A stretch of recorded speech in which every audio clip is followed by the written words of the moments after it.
गपोड़ी उमा जी की बहू पिंकी को गप्पे मारने की बहुत आदत थी।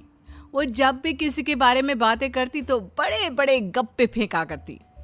आसपास के सब लोगों को पता था कि पिंकी बहुत बड़ी गपोड़ी बाज है।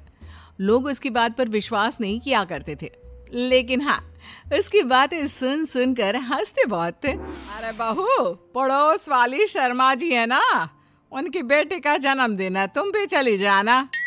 ठीक है मम्मी जी, ये तो बता दो गिफ्ट में लेकर क्या जाना है। अरे लेकर क्या जाना है, 250 का लिफाफा दे देना, बस काफी है। अरे मम्मी जी, अच्छा लगेगा क्या? पड़ोसी हैं हमारे, हमें कुछ बड़ा लेकर जाना चाहिए। अरे बहू, इतना काफी है। जानती हैं आप, मेरे मायके में जब पड़ोस में किसी की बर्थडे होती थी ना, तो मम्मी कुछ ना कुछ गोल्ड का ही देकर भेजती थी। पड़ोसी के बर्थडे में सोना? कैसी बातें करती हो। और नहीं तो क्या, आपकी तरह थोड़ी ना लिफाफा पकड़ा दिया। पिंकी शर्मा जी की बेटी के जन्मदिन में चली जाती है। अरे आज तो बड़ी सुंदर लग रही हो साड़ी में। जी मैं तो लहंगा पहनकर आने वाली थी, मम्मी जी नहीं मानी।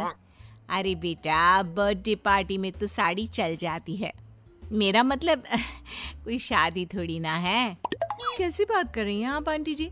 मेरे मायके में तो छोटे छोटे फंक्शन भी हम लोग लहंगा बनवाते थे बुटीक से, डिजाइन करवाकर। चाहे पड़ोस में किसी का जन्मदिन हो, मेरी मम्मी हमेशा बुटीक से नया लहंगा डिजाइन करवाती थी। मैंने तो ऐसा कहीं नहीं देखा, ये तो तुमने आज बड़े कमाल की बात बताई। अरे जाने दीजिए, कोई बात नहीं। और बताइए, आपकी बेटी नजर नहीं आ रही। अरे भाभी, मैं यहाँ हूँ, ये देखिए मेरा ड्रेस कैसा लग रहा है। ठीक ही है, मतलब बर्थडे के हिसाब से थोड़ा हल्का है ना। अरे भाभी, इतना सुंदर गाउन पहना है मैंने। मैं ना शादी से पहले अपने बर्थडे पर हमेशा जरी वाला लहंगा पहना करती थी। यही मैं तुम्हारी मम्मी को भी बता। केक काटने का प्रोग्राम शुरू होता है, सब लोग इकट्ठे हो जाते हैं। शर्मा जी की बेटी का केक देखकर पिंकी से रहा नहीं जाता। उसके अंदर का गपोड़ी बाज बाहर निकल कर आ जाता है। अरे इतना छोटा सा केक! अरे बेटा, मेहमानों के हिसाब से ही है, जितने लोग इतना बड़ा केक। आंटी जी, कम से कम 4 या 5 मंजिल वाला केक तो बनाना चाहिए था। आपकी बेटी का बर्थडे रोज रोज थोड़ी ना आता है। मेरे बर्थडे पर हमेशा पापा 4 केक बनवाते थे, सारे केक 4-4 मंजिल के होते थे। वहां पर सारे लोग उमा जी के मोहल्ले के ही थे और वो पिंकी के गप्पे मारने की आदत से अच्छी तरह वाकिफ थे, इसलिए सब लोग उसकी बात सुनकर हंसने लगे, लेकिन किसी ने पिंकी से कुछ नहीं कहा। एक दिन पिंकी ने अपनी सास से कहा, मम्मी जी, मेरे मम्मी पापा मुझसे मिलने के लिए यहाँ आ रहे हैं। अरे वाह, ये तो बहुत अच्छी बात है।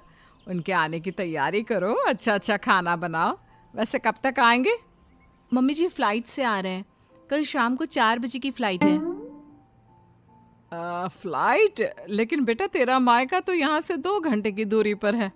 तेरे मम्मी पापा फ्लाइट से कब से आने लगे?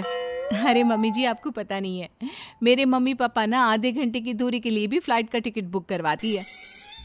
अरे गप्पे थोड़े कम मारा करो बहू, कोई फ्लाइट से तब आएगा ना जब यहाँ पर एयरपोर्ट होगा। तुम्हारी मम्मी क्या उड़कर आएगी घर में? अरे हाँ मम्मी जी, मैं तो भूल ही गई थी। वो क्या ना, मेरे मम्मी पापा हमेशा फ्लाइट से ही ट्रैवल करते हैं, तो मेरे दिमाग से ही निकल गया था। अगले दिन पिंकी के मम्मी और पापा पिंकी से मिलने के लिए उसके घर आते हैं।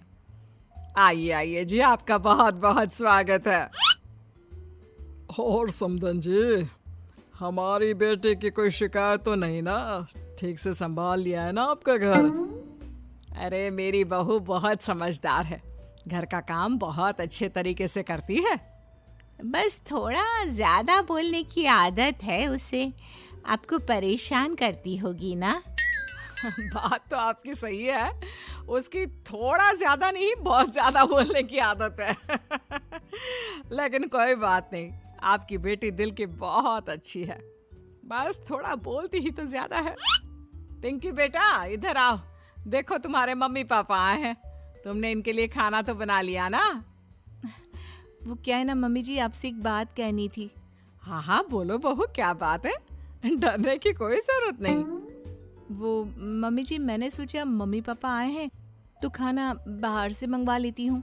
अरे कोई बात नहीं बेटा, वैसे भी तुम किचन में काम करने लग जाती तो अपने मम्मी पापा से बात कब करती। बहुत अच्छा किया। अब तुम अपने मम्मी पापा के साथ बैठकर आराम से बात करो, मैं अंदर जाती हूँ।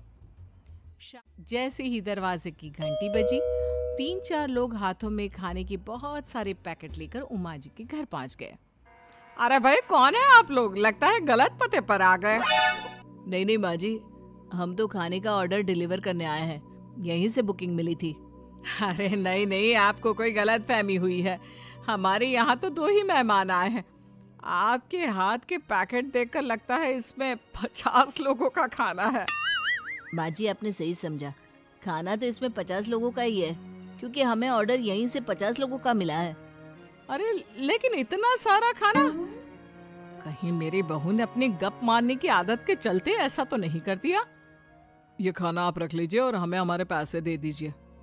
अच्छा, वैसे कितने का बिल बना है? ज्यादा नहीं, बस 10,000 दे दीजिए। उन लोगों की बात सुनकर उमा जी पिंकी को आवाज देकर वहाँ बुलाती है। जैसे ही पिंकी वहाँ आती है, खुश होते हुए उन लोगों को वहाँ पर खाना रखने के लिए कहती है। अरे इतना सारा खाना क्यों मंगवाया बहू? अरे मम्मी जी, मैंने आपको बताया तो था, मम्मी पापा आए हैं तो मैं खाना बाहर से मंगवा रही हूँ।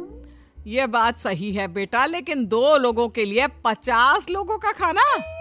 अरे मम्मी जी, कुछ कम पड़ जाए तो अच्छे थोड़ी ना लगता है, और मेरे मायके में तो ऐसा ही होता है, एक्स्ट्रा खाना मंगवाते हैं हम लोग।